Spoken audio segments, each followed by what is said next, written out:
Iya benar nih.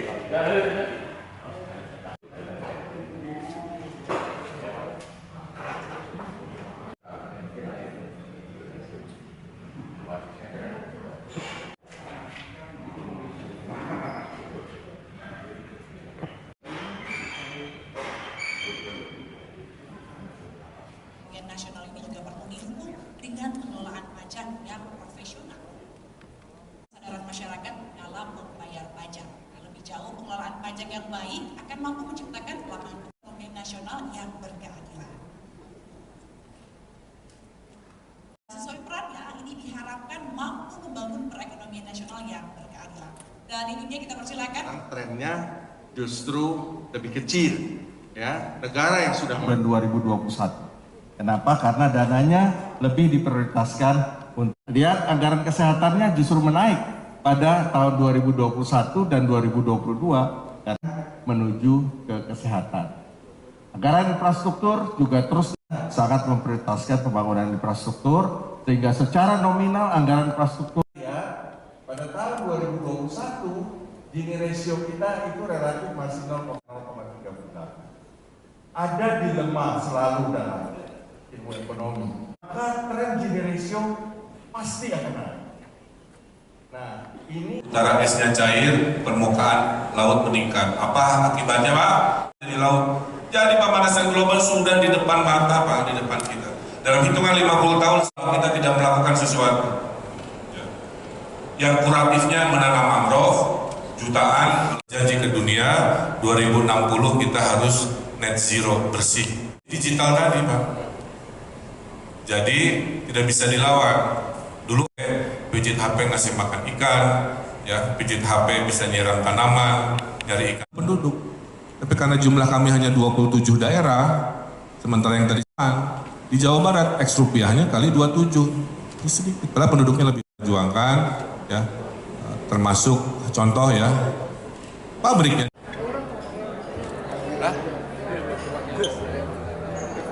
Ini adalah aspirasi sesuai dengan tema kita transformasi digital ya di era 4.0 ini, dan kemudian juga tadi kita menangkap dua hal yang pembicara utama dari Pak Hairul Tanjung dan Pak Ridwan Kamil.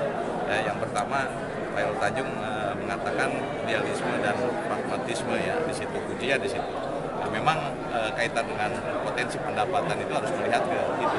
Dua hal menurut saya, selain intensifikasi dan ekstensifikasi, perlu ada penguatan dalam yang dibicarakan oleh Pak Gubernur adalah penguatan di dalam reformasi birokrasi. Nah, salah satu reformasi birokrasi adalah transformasi digital ini. Nah, tadi kita lihat trennya, perkembangan tren yang menggunakan digitalisasi pembayaran dan non tunai ini kan naik terus ya, dari 2021 ke 2022 dari 500 menjadi kurang lebih 679 miliar. Jadi ada peningkatan menurut saya untuk mulai kita go digital. Nah, itu harapan menurut saya, selain kita juga mengedepankan pertumbuhan ekonomi, ini harapan yang tadi gitu ya. Kita harus didorong dengan sebuah inovasi-inovasi. Nah, salah satunya juga dalam membangun negeri ini, ya, Pak Gubernur menyatakan kan bukan hanya kita berfokus di APBD saja ya, atau APBN, karena kontribusi APBD kan kurang lebih 20% untuk pembangunan secara keseluruhan pembangunan yang ada di Jawa Barat. Nah, untuk itu perlu ada siasat, menurut saya strategi yang lain selain CSA, kemudian juga ada obligasi daerah, ada KPBU, ada dana umat, ya. Kemudian juga berkaitan dengan dana-dana lain, ya. Nah, ini yang penguatan menurut saya disampaikan ya, melalui asosiasi pengelola pendapatan daerah ya se-Indonesia yang kumpul di sini. Bagaimana kita bisa mengakselerasi itu, gitu, ya. Kuncinya itu, ya, bagaimana kita memberikan sebuah kepuasan pelanggan juga dengan digitalisasi. Ada sharing knowledge juga mungkin Pak dari tiap daerah ya. Ada beberapa, karena kita tadi ada sharing session juga ya dari beberapa korwil, karena asosiasi ini sudah terbentuk beberapa korwil.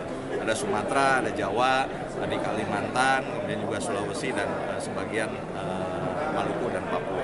Nah, dari korwil ini juga menyatakan sharing sessionnya adalah kaitan dengan ada penyeragaman untuk nilai jual kendaraan, kemudian juga ada yang berkaitan dengan tarif dan lain sebagainya, itu yang kita lakukan. Nah, ini yang perlu kita sepakati bersama di Rakernas APBD ini. Selain berbicara potensi loss yang memang tahun 2025 kita akan kehilangan potensi loss kurang lebih untuk APBD Jawa Barat bergerak nanti ke kabupaten kota 1,8 triliun ya. Jadi nggak dikelola oleh Provinsi Jawa Barat tapi melalui option PKB dan BBNKB. Nah, untuk itu kita harus cari potensi-potensi pendapatan selain dari PKB dan dari BBNKB. Kita harus mencari di pajak air, kemudian juga di pajak rokoknya, di pajak bahan bakar. Karena tadi kita undang juga BPH migasnya.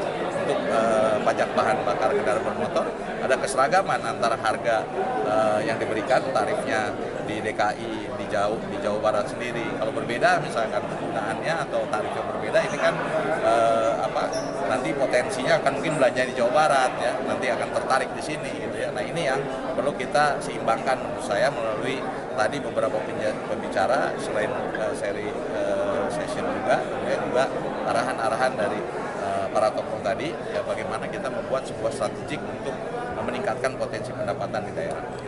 Kemudian melakukan digitalisasi selama 5 tahun Jawa Barat dengan going digital, itu pendapatan daerah dari pajak kendaraan naik 3 kali lipat ya. Dengan berbagai pintu-pintu digital, pintu-pintu point of payment.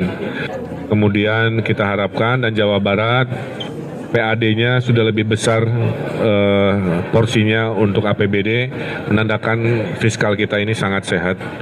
Dan terus tahun 2023 dan 2024 kita akan fokus belanja itu sudah saya atur ke pengaspalan jalan yang selama ini mungkin tertunda lah ya. Lain-lain saya kira selamat datang kepada para peserta, mudah-mudahan saling bersinergi, bertukar ilmu dan akhirnya meningkatkan pendapatan daerah di daerah masing-masing secara inovatif, berkeadilan tapi berkarakter khas daerah masing-masing. Saya kira itu.